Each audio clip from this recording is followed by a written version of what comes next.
My son, Daniel, said he wanted to take me on a drive that morning. It had been months since I'd gone anywhere besides the market or the clinic, and he told me fresh air would do me good. He was smiling too much, like someone trying to make something look normal. But I wanted to believe him. I was tired of suspecting my own child. We drove for hours.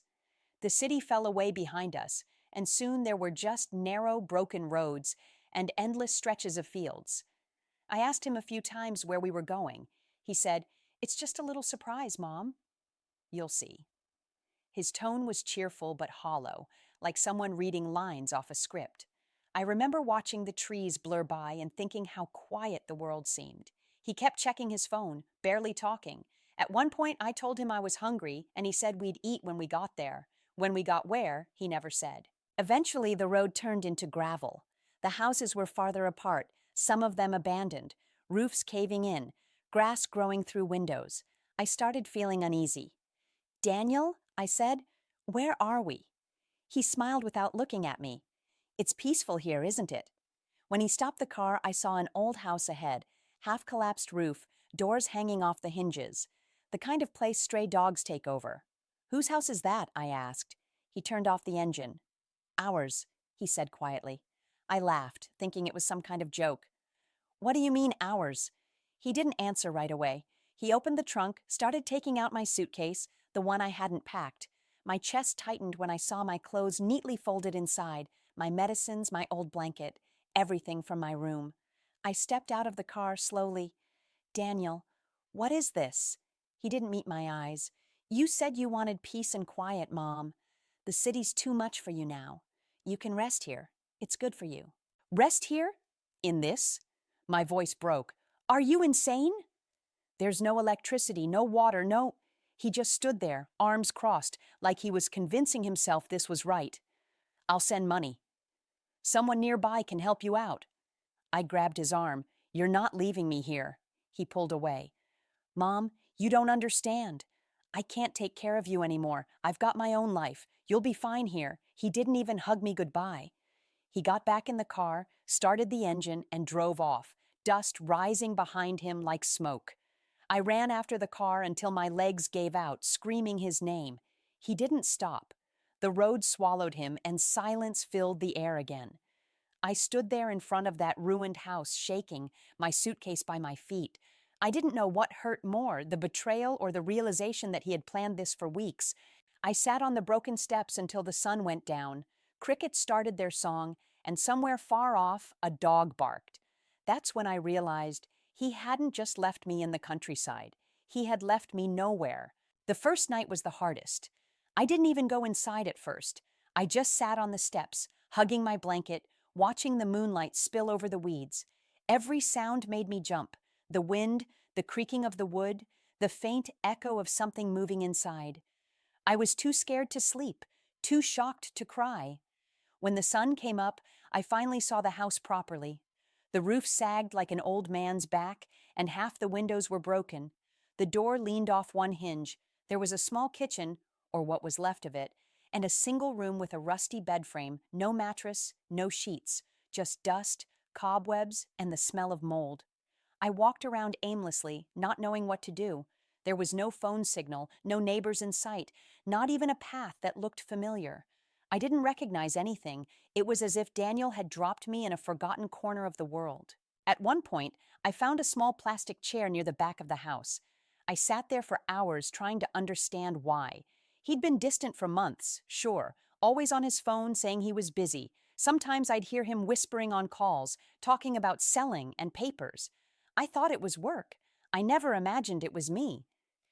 When I opened my suitcase again, I noticed something else. My old bank passbook was missing. The envelope of cash I kept at home, gone. He hadn't just abandoned me. He'd taken everything. That was the moment the shock wore off and anger set in. My hands were shaking so badly I could barely hold the teacup I'd found in the cupboard. I kept saying his name under my breath like a curse. "Daniel, Daniel, my son, my own son." By evening, I was exhausted. My stomach ached with hunger, but I couldn't bring myself to eat the stale crackers I found in my bag. I just wanted to sleep and forget.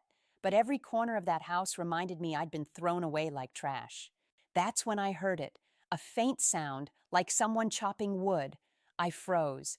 Then I realized it was coming from behind the fence. There was someone nearby. I walked toward the noise, heart pounding, and saw smoke rising from a small chimney a few meters away, through the trees. A real house, not ruined like mine. I remember thinking maybe, just maybe, I wasn't completely alone. But I didn't go there that night. I sat back down on the broken steps, staring at that faint line of smoke in the distance. I didn't know who lived there or what kind of person they were. All I knew was that whoever my neighbor was, they might be my only chance to survive this place. It took me 2 more days before I gathered the courage to walk over to that other house. I'd been surviving on what little food I'd packed and water from a rusty outdoor pump that groaned every time I used it. My body ached and my head spun from the heat. I told myself, if I don't go today, I might not wake up tomorrow.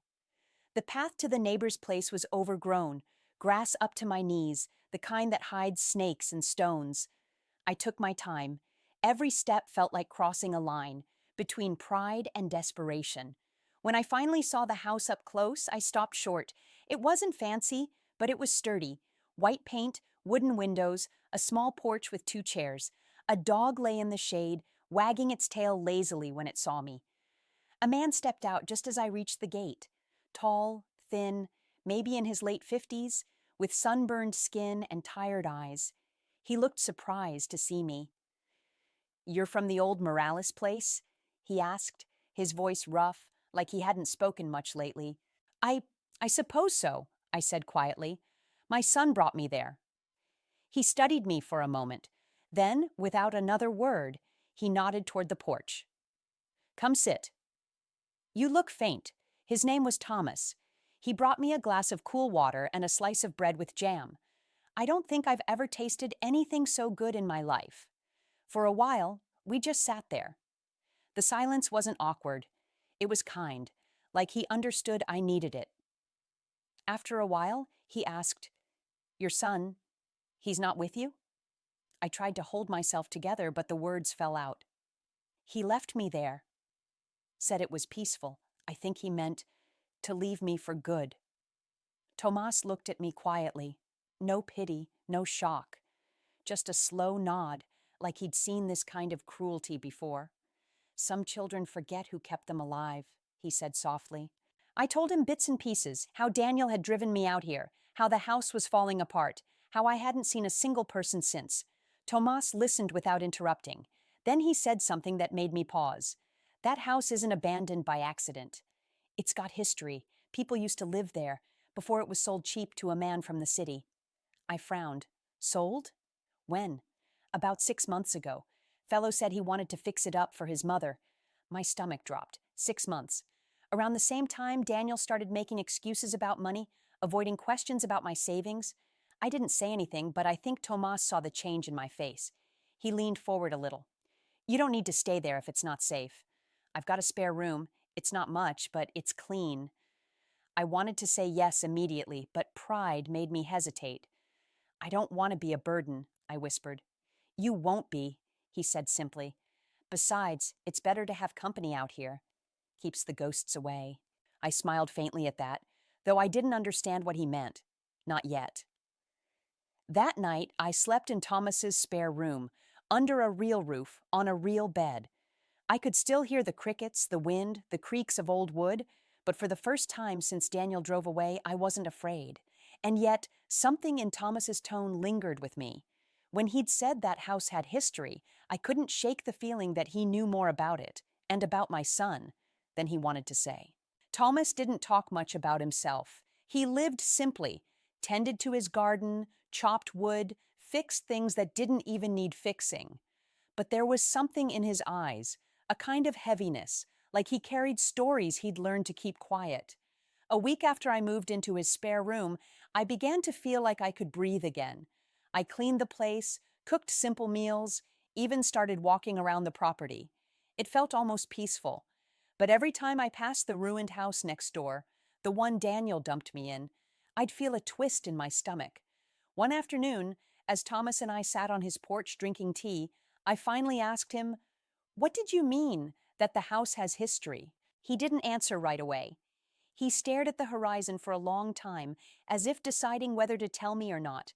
Then he said, "That house belonged to a man named Ernesto. A decent man, lived there with his wife until she got sick. After she died, he couldn't afford the hospital bills, so he sold the place for next to nothing." I nodded slowly, not sure what to say. "And then what happened?" "Then he left," Thomas said quietly. Or, "That's what I thought. Until I saw you, I frowned." "What do you mean?" Tomas looked at me carefully. "Because the man who bought that house, the one who said it was for his mother, his name was Daniel." I felt my breath catch in my throat. "My son," he nodded. "When he came here, he told me he was fixing it up for his mother. Said she was old, needed peace and quiet. I remember thinking he looked too polished. Not the type to get his hands dirty fixing roofs. I asked him where you were, and he said, 'She'll come when it's ready.'" Tomas sighed. "Guess it never was." My hand started shaking. I gripped my teacup so tightly I thought it might crack. So he'd lied to everyone. He'd bought the house with my money, told strangers it was for me, and then abandoned me in it when it fell apart. I whispered, "He stole from me." Tomas nodded once, solemnly. "That's what it sounds like." I felt tears sting my eyes, but I held them back. "Why didn't you tell me sooner?" "I wasn't sure," he said. "I didn't want to add more pain unless I knew you could handle it. But you've got a strength in you, Maria. Most would have given up by now." I looked away, swallowing hard. The field stretched out endlessly, golden in the fading light. Somewhere deep inside, a quiet fire began to burn. That night, I couldn't sleep. I kept replaying Thomas's words and Daniel's face as he drove away. The more I thought about it, the more it made sense. The fake smiles, the sudden paperwork, the way he stopped giving me cash for my own good. He'd planned everything, but there was something Thomas didn't say, something in his tone that hinted this story wasn't over. He knew more about Daniel than he'd admitted, and I was determined to find out what. It was 2 weeks later when I learned the truth about Tomas, and about why he had looked at me that first day with something deeper than pity. We'd settled into a quiet rhythm by then. I cooked, he chopped wood. We shared meals, mostly in silence. Sometimes he'd tell me little things about the harvest, about stray dogs, about the stars. I never asked about his past because I thought maybe he, like me, didn't want to relive it. But that changed one morning when a letter arrived. It wasn't addressed to me. It was for him. The postman, an old man on a motorcycle, handed it over and gave me a curious look before riding off. I set it on the table. Tomas came in from the yard, saw the envelope, and froze for half a second. He tore it open without a word. I didn't mean to pry, but I couldn't help noticing the color drain from his face. "You all right?" I asked. He folded the paper slowly, slipped it into his pocket, and said, "It's nothing. Just some old business." But I could tell it wasn't nothing. That evening, I found him sitting by the fence between our houses, staring at the ruined place like he was remembering ghosts. I walked up quietly. "You knew my son before, didn't you?" I said. He didn't turn around. "Yes," he said after a long pause. "He came to me months ago, before he bought that house. Said he was looking for property. We talked a few times." My heart sank. "And?" Thomas finally looked at me. "He told me something strange. Said he wanted to buy land fast, before his mother's debts caught up with her. He claimed you'd taken loans you couldn't repay. He made it sound like he was saving you from yourself." I felt the air leave my lungs. "He lied to you. I know that now." "Did you ever ask him where he got the money?" Thomas looked away again. He said his mother helped. That she signed over her savings to him. I gripped the fence, anger rising in my throat. He used my own trust, my own name, to steal everything I had. Then Tomas's voice dropped lower. "There's more." He reached into his pocket and handed me the letter. It was a notice from a city lawyer regarding Daniel Morales, pending investigation for fraudulent property transactions and elder financial abuse. My knees nearly gave out. They're investigating him? Tomas nodded. Someone filed a report months ago. Apparently, he scammed another woman, too. An old widow who sold her land cheap because he promised to build her a home. I sat down on the porch step, heart pounding. That's why he disappeared. Thomas sat beside me. That's why he left you here. He thought no one would ever find you, no one to testify, no one to remember. I looked at the ruined house, the one he'd meant to be my graveyard of shame, and for the first time I didn't feel weak. I felt steady, cold, awake. Thomas put a hand on my shoulder. You're not powerless, Maria. You survived what he did. Now it's his turn to face it. That night I made a decision. If the world was finally catching up to my son, I wouldn't hide from it. I would face him, and I wanted him to see that the woman he tried to bury was still standing. It happened on a gray morning, about 3 months after Tomas showed me that letter. I was sitting on the porch shelling beans when I heard the sound of a car engine, a sound I hadn't heard in that village since the day I arrived. My hands froze. The car drew closer, crunching gravel under its tires, and before I even saw it, my body already knew who it was. Daniel. He parked right in front of the old house, the same spot where he'd left me. The sight of that car, shiny, black, so out of place among the dust and weeds, made my stomach twist. He got out slowly, looking around like he was checking if the ghosts were gone. He didn't see me at first. He just stared at the ruined house, frowning. Maybe he expected to find bones. I don't know. When he finally spotted me on Thomas's porch, his face went white. Mom? I didn't move. I just kept shelling beans, one by one, letting the sound of the shells breaking fill the silence between us. He walked toward me, his voice shaking. You're still here? Where else would I be? I said quietly. He stopped a few feet away, glancing at Thomas's house, then back at mine. I thought someone would have come for you. I sent money, I almost laughed. Money? To where, Daniel? You never even told me where I was. He shifted uncomfortably, running a hand through his hair. Look, I was under a lot of pressure. Things got complicated. I didn't mean to leave you like that. Like that? I repeated, finally looking up. You dumped your mother in a rotten house with no water, no food, and called it peace and quiet. You stole my savings, my home, everything. Don't you dare soften it. He opened his mouth to speak, but before he could, Thomas stepped out of the house. You've got some nerve coming back here, he said. His tone wasn't loud, but it carried weight. Daniel's eyes flicked to him, confusion crossing his face. Who are you? Just the man who saw what you did, Thomas said. I stood up then, slow and steady. You remember Thomas, don't you?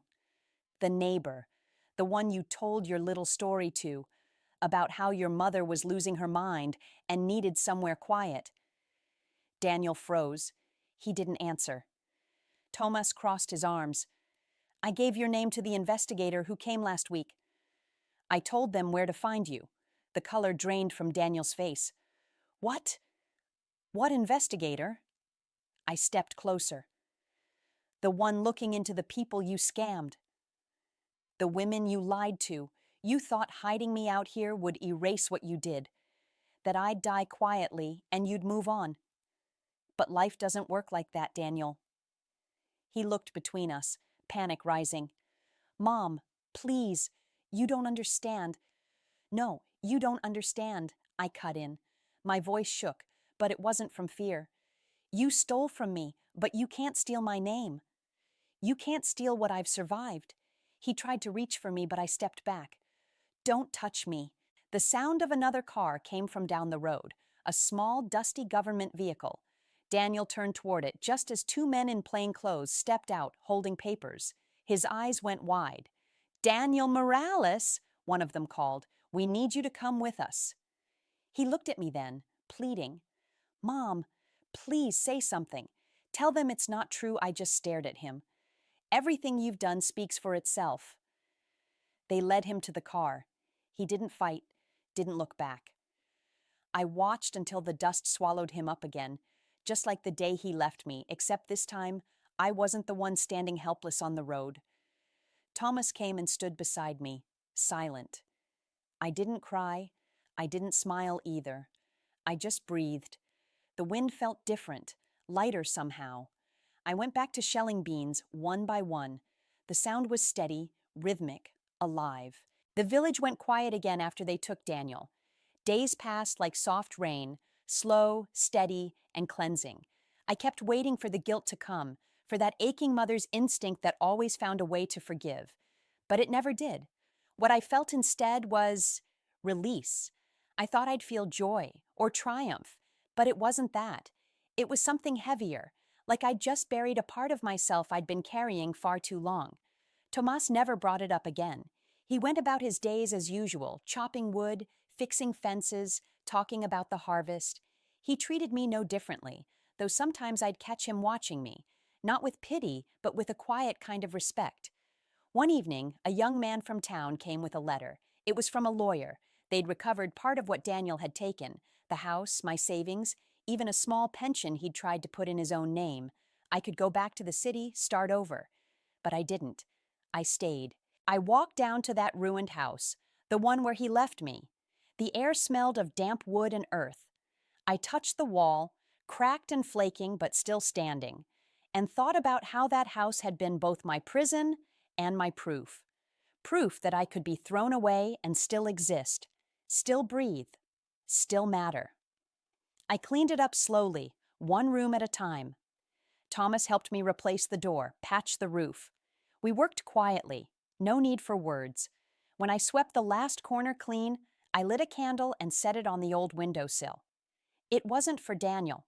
It was for the woman I used to be, the one who believed her son's smile could never lie. A month later, I got another letter. Daniel had pled guilty. He'd named names, returned what he could, and asked that a message be passed on to me. Tell her I'm sorry. I read it once, then burned it in the same candle flame I'd lit for myself. Some words don't deserve a home. These days, I wake with the sun. I tend to Thomas's garden, feed the stray dog that's decided I'm hers, and watch the light hit the fields just right. Sometimes, when the wind blows from the road, I hear the faint hum of engines far away. And I remember the day my son drove off and left me here. He thought he'd left me to die.